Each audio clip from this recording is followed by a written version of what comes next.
Good morning, friends. Welcome to the lecture of Real Analysis 1 that we have studied in the last lecture. In the last lecture, we have studied some important remarks which are based on the Riemann integration definition. First remark tells us that the value of integration a to b f dx, always lies between the two values small m times b minus a to capital M times b minus a. With the help of this figure, I have explained how two different values. Similarly, whenever the two integrals, upper integral and lower integral of the given function are not equal, the function is said to be not integrable. Third point, we have seen that whenever we are saying integration a to b f dx exists, it implies that the function f is bounded and integrable. Similarly, combining inequality number 2 and 3, we have deduced one more inequality which tells that small m times b minus a is less equal by lower sum less equal by the actual integral value, which is less equal by upper sum, which is less equal by capital M times b minus a. These inequalities are going to help us to derive the next theorem, which we are going to prove later, right? And the fifth one is rather a definition of oscillatory sum, and the definition of oscillatory sum is the difference between upper sum and lower sum, which is defined to be summation capital Mi minus small mi into delta xi, that of the quantity capital Mi minus small mi is called as oscillations of the given function f in the ith subinterval. Here I have shown what is the meaning of oscillations, capital Mi minus small mi. Later we have gone for the examples. The first example we have solved is the constant function k is integrable, and the value of the integration is k times b minus a. The second example we have solved is the function x square is integrable on any interval 0 to k. Okay. For this purpose, what the process we have followed? First, we have made the n equal partitions or subintervals of the given interval 0 to k. Okay. As the interval given is 0 to k, therefore length of the total interval will be k. Therefore, if I divide the given interval into n equal parts, each subinterval is of length k by n, and knowing each subinterval is of length k by n, we have made this partition. Okay. Then we have denoted what is the ith subinterval. Later we have written the length of ith subinterval and the suprema and infima values of the given function in the ith subinterval. Once we note all these points, it will be easy for us to find out the upper sum of the given function. And once we find upper sum, we can go for finding the upper integral. Similarly, we will find out lower sum and then lower integral. In this example, we have observed that both the values of upper integral and lower integral are same, that is k cube by 3. Therefore, one can easily check that the given function x square is integrable and the value is x cube upon 3. If I want to cross check my answer, one can easily cross check the answer by finding the direct integration. The integration given to us is integration 0 to k x square dx. What is integration x square value? X cube by 3. Yes, it is x cube by 3 between the limits 0 to k. Therefore, if I put the upper limit, it will give us the value k cube by 3 minus the lower limit is 0. Therefore, the value of integration is k cube by 3. This is what we have obtained exactly by the Riemann integration method. Okay. This is what one example I have given you for homework. Have you solved this example? Have you tried for solving the example? At least one student. Yes or no? Yes. What is the answer you are getting? 11 by 12. 11 by 2. 11 by 2. Okay. I don't know how many of you have solved it, but I think let me repeat that example. Okay. We will take some another linear function. Here we have taken the linear function as 3x plus 1. Na? Okay. Let us change the function and we will try to solve. Okay. Fourth example. Na? This is show that the function 5x plus 2 is integrable. Actually, all linear functions are integrable, no? We will take the same interval, say 1 to 2. 5x plus 2 is integrable on 1 to 2.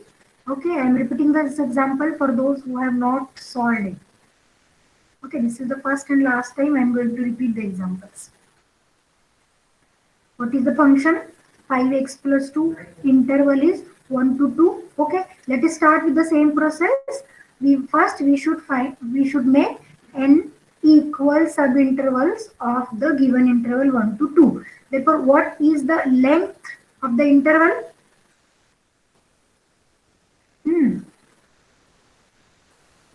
What is the length of the interval? Total interval length?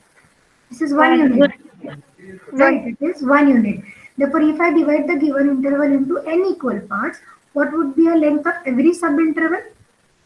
1 by n. 1 by n. Therefore, what is the point here? This is the initial point as 1. I want to mark the next point, where the next point we want to find in such a way that the length of the interval will be 1 by n. Therefore, what should be this point? 1 plus 1 by n. 1 upon n. 1 plus 1 upon n. Good. Next, 1 plus 2 upon n. 2 by n. And continue up to 1 plus n upon n, that is 2. Correct, na? Correct, na? Yes, ma'am. What is the partition then? P. We'll write the points. First point is 1. Second point is 1 plus 1 by n. Third point is 1 plus 2 by n. Somewhere here I want to make the I want to write the endpoints of the ith subinterval. First subinterval is 1 plus 1 by n. Second subinterval is 1 plus 1 by n to 1 plus 2 by n. Okay, what would be ith subinterval? First coordinate 1 plus, is it I minus 1 by n? Good. 2 1 plus I by n. Okay. And last point is, as we have written, 1 plus n by n, that is 2. Okay. Therefore, what is ith subinterval? The ith subinterval will be 1 plus I minus 1 by n to 1 plus I by n. What is the length of ith subinterval? 1 by n. 1 by n. 1 by n. Correct, na? Now we want to go for finding suprema values and infima only. What is the suprema EMI in the ith subinterval? If you just observe what is the nature of the straight line. It's a straight line, na? 5x plus 2. The nature of the straight line is of this type, na?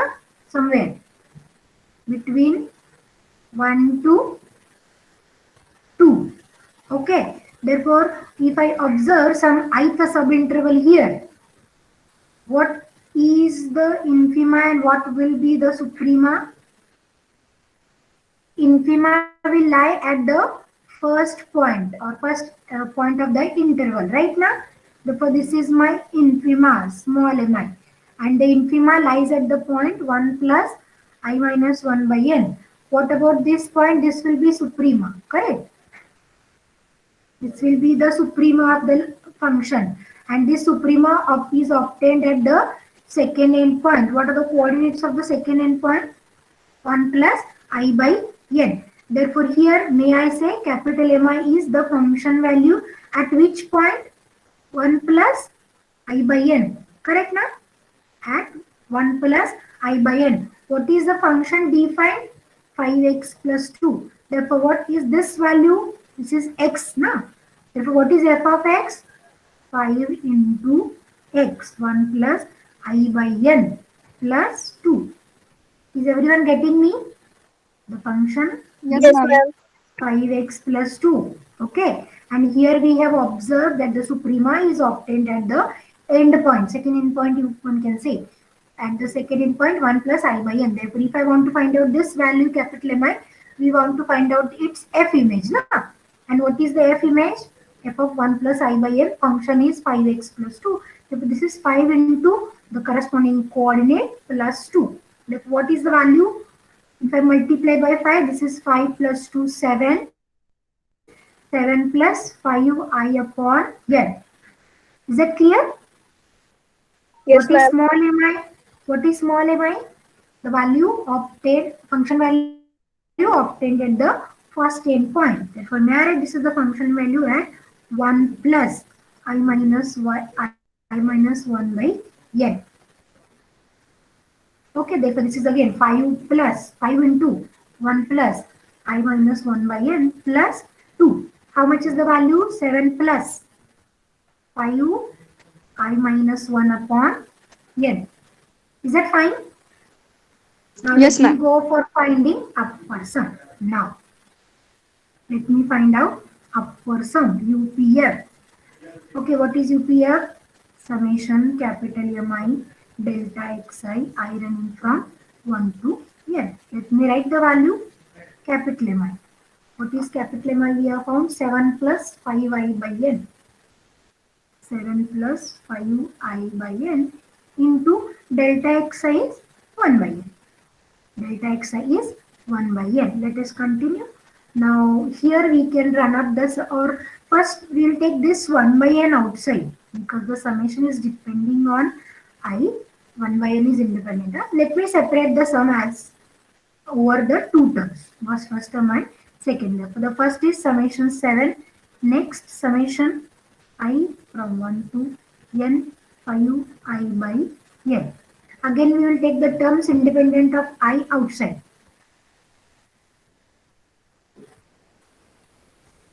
7 into summation 1 I equals to 1 to n plus 5 by n I can take common, no? 5 by n I can take common, therefore this is summation I equals to 1 to n sum over I.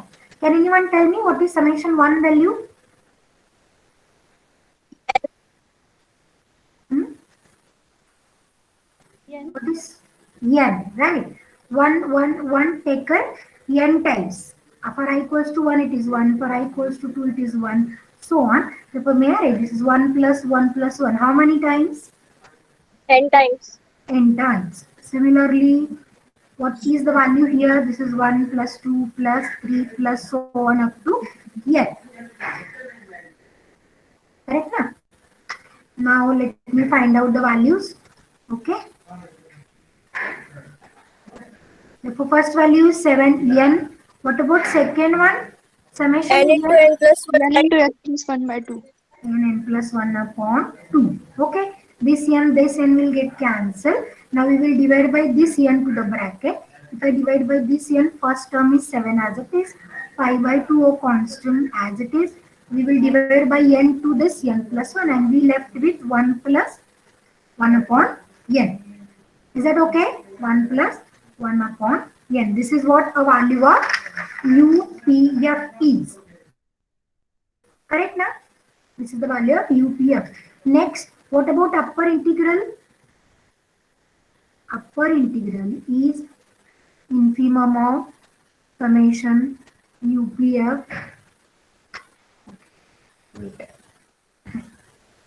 Summation UPF where P is partition of closed interval 1 to 2.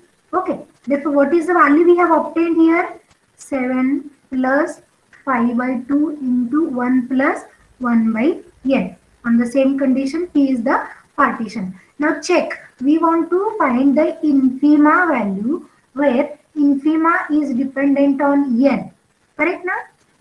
Infima is dependent on n. Therefore, if I want the smallest value, this term 1 by n which is added to 1 must be a smaller value, and this 1 by n is smaller if and only if n is larger. Therefore, the smaller value or rather the infima value can be obtained by taking the limit n tends to infinity as discussed in the previous example. If I will write the limit as limit n tends to infinity 7 plus 5 by 2 1 plus 1 upon n. What is the value if I put the limit as n tends to infinity? Here it is 1 plus 0. Right? What is 7 plus 5 by 2? 19 by 2. 19 by 2. Let me call it as equation number 1. This is what the value of our upper integral. This is what the value of our upper integral. Here I can write the function 5x plus 2 D. Okay. Similarly, we will go for finding lower sum. Similarly, what is lower sum? Lower sum is summation I from 1 to n small mi into delta xi. What is small mi we have calculated? Here it is. 7 plus 5 by n into I minus 1. 7 plus 5 by n into I minus 1 into delta xi is 1 by n. Repeating the same steps as we have done for UPF. Okay, taking 1 by n out, 7 into summation 1 plus 5 by n summation I minus 1. No doubt sum is running from 1 to n. Okay, 1 by n. This is 7 n, 5 by 1 n as it is. What about the sum here? First n minus 1 minus also 1 comes, into na? n by 2. N minus 1 into n divided by 2. Actually, we will replace n by n minus 1 in the previous formula. Correct, na? Let me cancel this n again. Let me divide by this 1 by n to a bracket. Therefore, the term we will obtain is 7 plus. Okay, 5 by 2 as it is. And let me divide by n to this n minus 1. Therefore, this is 1 minus 1 upon n. Okay, let me go for finding the lower integral now. And like 5x plus 2 function. What this lower integral tells us? This is suprema of LPF where P is partition of closed interval 1 to 2, right? Therefore, suprema, what is the LPF value we have obtained? 7 plus 5 by 2, 1 minus 1 by n. With the same condition, P is the partition. Again, we want to find out suprema value. Suprema is dependent on n. Why it is dependent on? Because it is dependent on partition, denotes the number of partitions in the given interval. Therefore, as you change partition, number n is going to change. Therefore, suprema depends on n. Therefore, we want suprema value 1 by n is subtracted from 1. Therefore, if I want this value, this bracketed value to be maximum, then this subtracted value should be minimum. And the subtracted value will be minimum if this denominator is maximum. Therefore, with the same conclusion, we will put a limit n as tending to infinity. 7 plus 5 by 2, 1 minus 1 by n. Therefore, if I put a limit as n tends to infinity, this is, sorry, no need to write limit again. I put the limit. Therefore, this is 7 plus 5 by 2 into 1 minus 0. Therefore, again, this is 19 by 2. Let me call this as statement number 2. Therefore, what we have obtained, both the integrals are same. Therefore, may I write lower integral? Instead of 1a to b, sorry, here also. Wherever I have written a to b, I can make it as 1 to 2, na? You please make the corresponding change. Here it is 1 to 2 lower integral for the function 5x plus 2 dx is equals to 1 to 2 upper integral for the function 5x plus 2 dx. What we have obtained the value equal, that is 19 by 2. Therefore, may I say the function 5x plus 2 is integrable, right? Writing direct integration is not allowed in the exam. You will not get the marks. You have to follow the Riemann's method. Okay. If you want to cross check your answer, you can cross check by finding direct integration. No? What is direct integration? 5x plus 2 you can check. And you can check whether the value is 19 by 2 or not. Okay. Is the example clear? Let us go to one more example. Show that function f defined by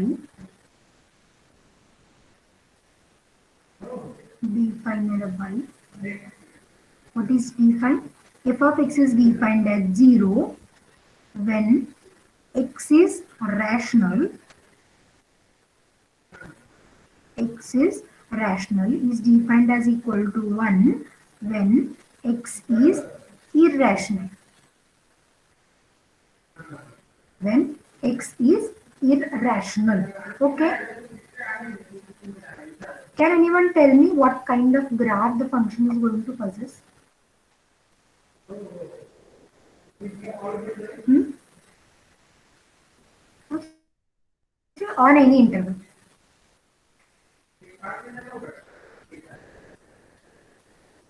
On any interval. As it is on any interval, we will consider the partition to be on the interval a to b. Let us consider the partition P of closed interval a to b. Any interval it is told, na? Therefore we are taking arbitrary interval a to b. What kind of graph it is? Can anyone tell me? For rational, the value is 0. For irrational, the value is 1. Suppose I have started with a to be rational number. According to the definition, the value is 1. Correct. What is the next number to a? Whether it is rational or irrational? First thing, can we find the next number? No. Therefore, I'll just mark a number nearer to a. If it is 0, this will be a function. If it is rational, if it is irrational, here is the value. Okay. Therefore, 0, 1, 0, 1, 0, 1, 0, 1, like this. Therefore, this function, if you plot it on any small application, this is actually a fluctuations. Sudden fluctuations you will do. 0 to 1, 0 to 1, 0 to 1.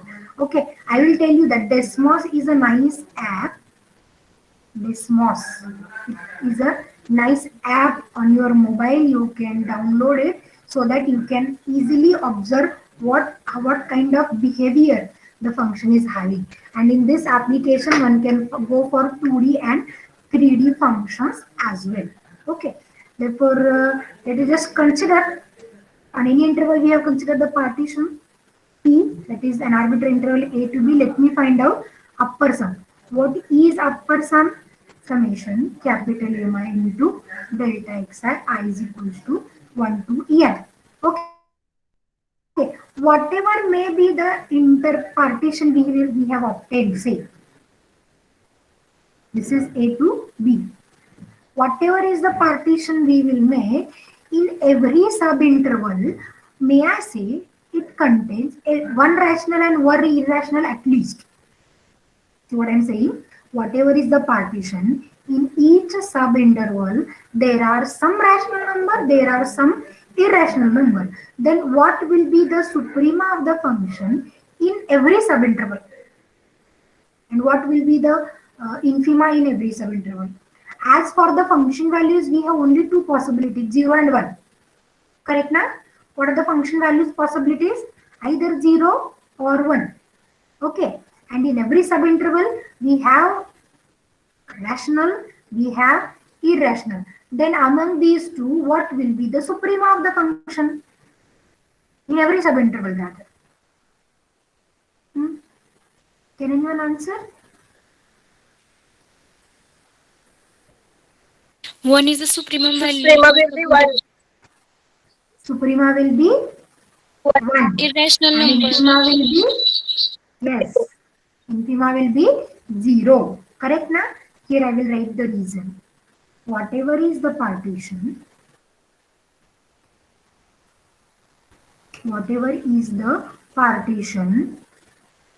in each subinterval,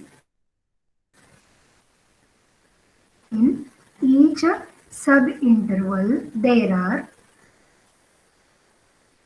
some rational and irrational numbers. Correct? Numbers, and hence upper bound of f will be f in every subinterval. Upper bound of f in every subinterval is 1. Correct? Here I will write the reason, because 0 and 1 are the only possibilities. because 0 and 1 are the only possibilities. And among the two, what will be the upper bound? 1 always. Okay. Similarly, 0 is the lower bound in every subinterval. Then what is suprema and infima? Suprema will be 1 because suprema is least among all the upper bounds, but here we have only one upper bound and which is the least itself. That's why here suprema is 1, infima is 0. Therefore, may I write capital Mi is 1 and small mi is 0 for I 1 to n, whatever is the partition we are going to make. Correct na? Therefore, let me find out upper sum. What is upper sum then? Capital Mi delta xi summation I run from 1 to n. Let me put the value of capital Mi is 1. Therefore, this is 1 delta xi, I running from 1 to n. 1 delta xi means it is delta xi. And finally, we will get summation delta xi. What is summation delta xi? This is the length of whole subinterval. Na? Addition of length of every subinterval will finally give us the length of total interval, and which is b minus a. Correct? A minus A. Because the interval we have considered as a to b. This is what upper integral is. Right? Sorry, upper sum is. What is upper integral? The value is fixed. Na? Therefore, no need to go for finding the suprema actually. What is the suprema? Sorry, what is the infima? Infima you want to find, na? Can anyone tell me what is infima? B minus A. Oh, because we have only one element in the set. Fixed it is, na? We have obtained a singleton set. And what is the infima for the singleton set? The number itself. Correct, na? Similarly, we will go for finding lower sum. What is lower sum? Summation small mi delta xi. But what is small mi? 0. Lower bound 0, na? Therefore, summation 0 is 0. Therefore, what is the set we have obtained? Lower sum we have obtained 0. Then what about lower integral? Lower integral is suprema of set of lower sum. Correct, na? But what is lower sum? For every partition, lower sum is 0. Therefore, we have singleton 0 here. What is suprema of set of singleton 0? 0. Correct, na? Here it is 1, here it is 2. Therefore, from 1 and 2, b minus a is never 0 because it is an interval we have considered. And whenever we consider an interval, it will not be, the length will not be 0. Therefore, from 1 and 2, what we have obtained, both the integrals are not equal. From 1 and 2, upper integral f dx is not equal to lower integral f dx.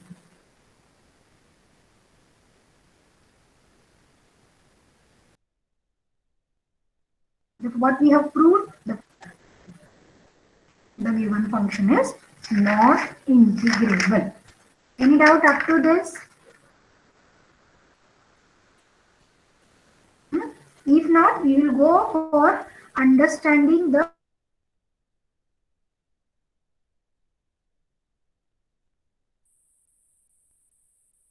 meaning. Okay. Definition, we will observe what will happen if b is less than or equals to a. Right now? Is the voice audible?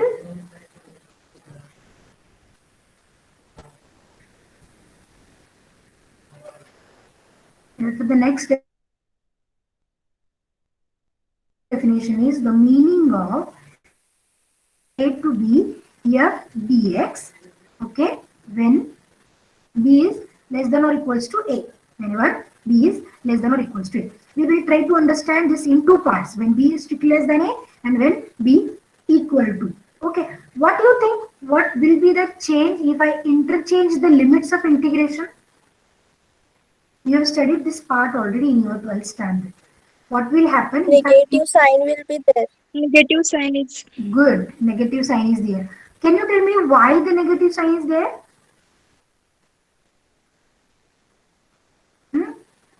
Why negative is there? We Answer. change the axis now, ma'am. Actually, we will Sorry. A to B and B to A. हाँ, right.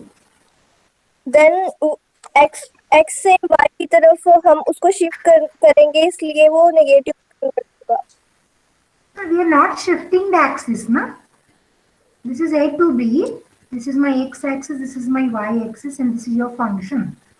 Y equal to. ज्यादा से कम की तरफ हम अगर value को ले जाए नेगेटिव साइन आएगी. Acha, according to sign convention, I think you want to tell me, right? Na?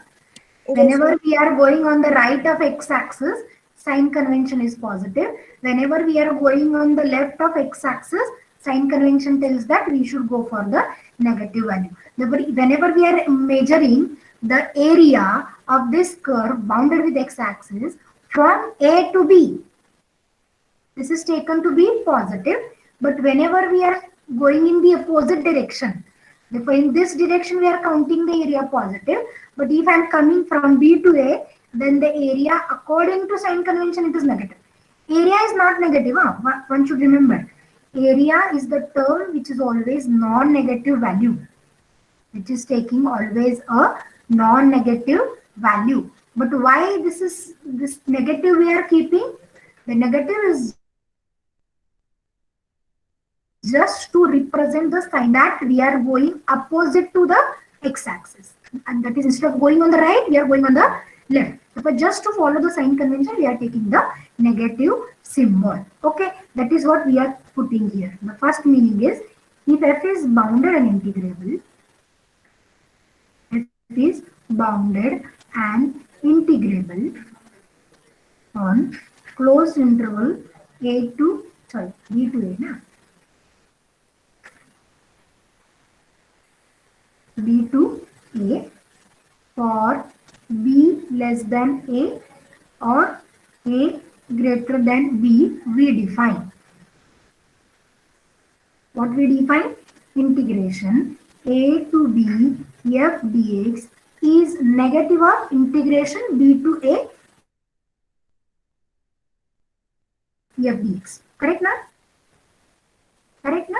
B to A. Yes, ma'am. Okay. And what for equal to? If I put A is equal to B, that is A to A I will write. See, what is the value? B equal to A is the case we are considering.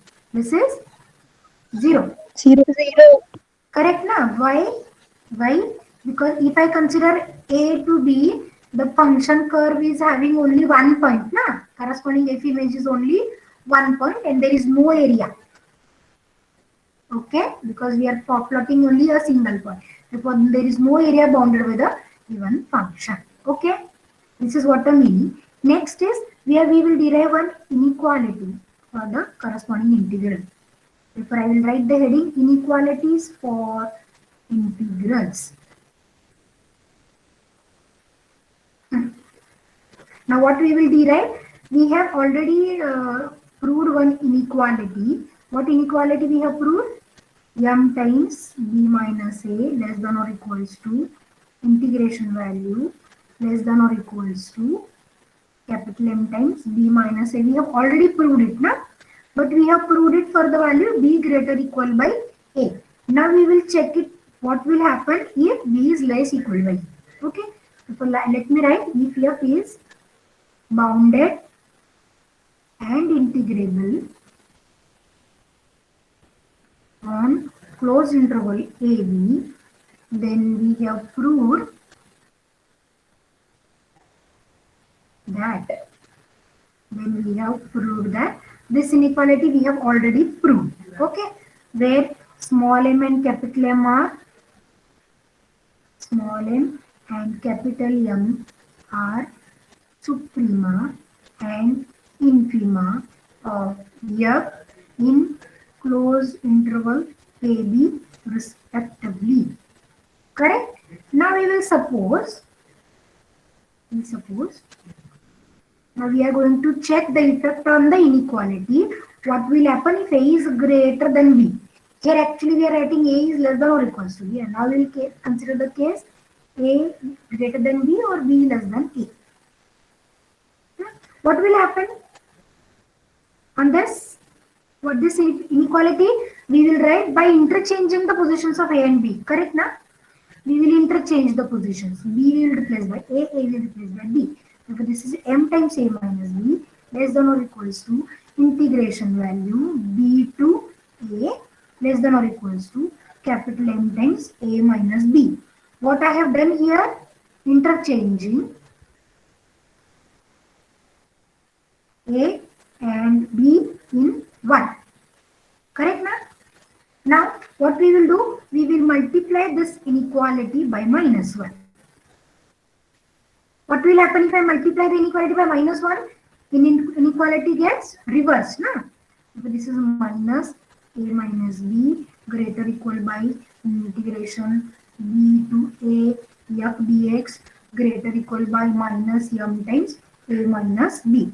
Therefore, if I check what is the effect of this negative sign, then I will get this is m times b minus a greater or equal by integration. I will absorb the negative by changing the limits. Therefore, this is integration a to b f dx greater or equal by capital M times b minus a. That is, I can write m times b minus a less equal by integration a to b f dx less equal by small m times integration small m times b minus a, but this is true whenever b is less than a. Let me call it as inequality number 2. Just check what is the change happen. If b is greater or equal by the a, the lower bound is small m times b minus a. Okay, and upper bound is capital M times b minus a. But if I change the position, b is less than or equals to a, I can write b less than or equals to a.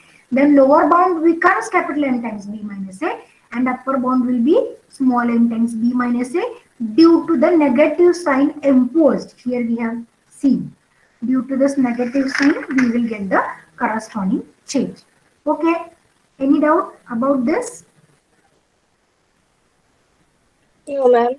No, ma'am. Now we will go for deriving some important deduction. All deductions are cannot be completed today, but we will start. Okay, some important deductions.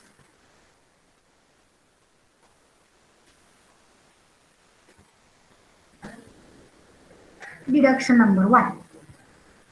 Deduction number 1 says that, I will write the statement and then I will explain. If f is bounded and integrable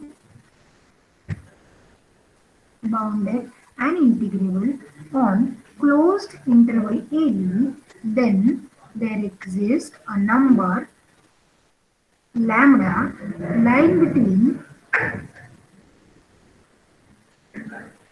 between the bounds of f such that, what such that? Integration a to b f dx is equals to lambda times b minus a. Okay, let us have a look on this inequality. From this inequality number 1, we know that the value of integration lies between small m times b minus a to capital M times b minus a. That is, the value of integration is some multiple of b minus a, which lies between small m to capital M.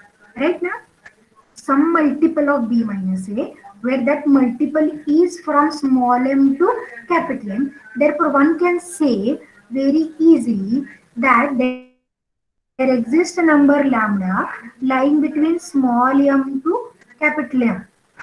Lying between small m to capital M, such that the value of integration, if I multiply by b minus a to this gives us small m times b minus a less equal by lambda into b minus a less than or equals to capital M times b minus a. And somewhere for this value of lambda, the value of integration is exactly equals to your integration value. Therefore, this lambda is lying between the bounds of f. That is between small m to capital M, and the value of integration is lambda times b minus a. Small lambda times b minus a. Okay. This is the first deduction. In the second deduction, we are going to check what about this lambda.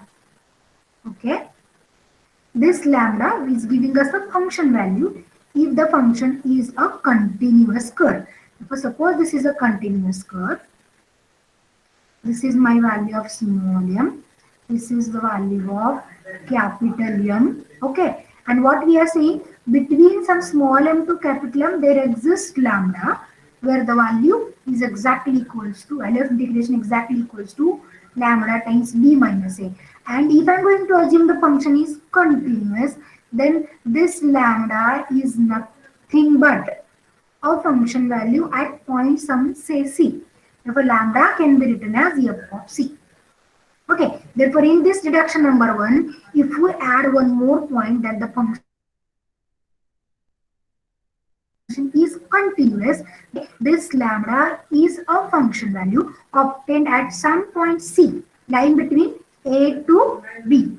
Okay, that is lambda is equal to f of c, where c is the value lying between the bounds of a and b. This is what my deduction number 2 is. Which condition is added on the function? Continuity. What will happen if the function is not continuous?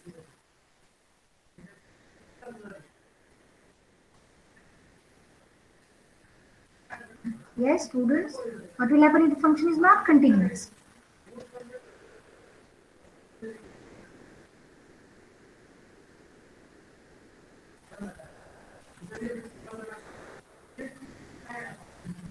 Yes.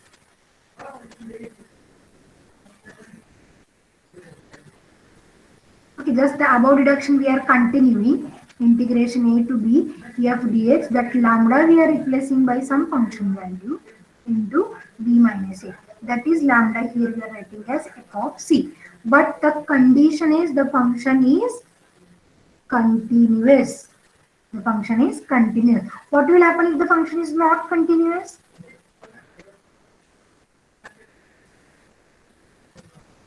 Suppose this is my interval a to b. I am considering the step function. I think all of you are familiar with the step function. Correct now? Therefore, this is the lower bound, upper bound of the function. Okay. And suppose I am considering lambda somewhere here. Then whether this lambda is taking a function value? No. No, it is not taking a function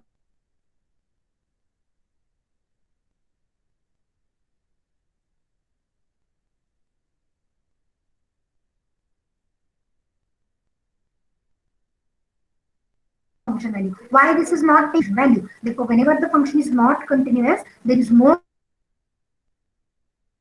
guarantee that the lambda function value. Lambda is having some function value. Okay, these are the two important deductions we have derived today. Okay, the next deductions we will see in the next lecture. If you have any doubts, you can ask me on the today's lecture.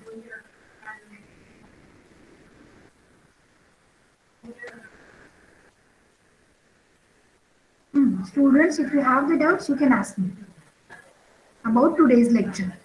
Two examples, some inequality and some deductions we have completed in the today's lecture. Okay. Thank you for watching the lecture, being with me. Thank you.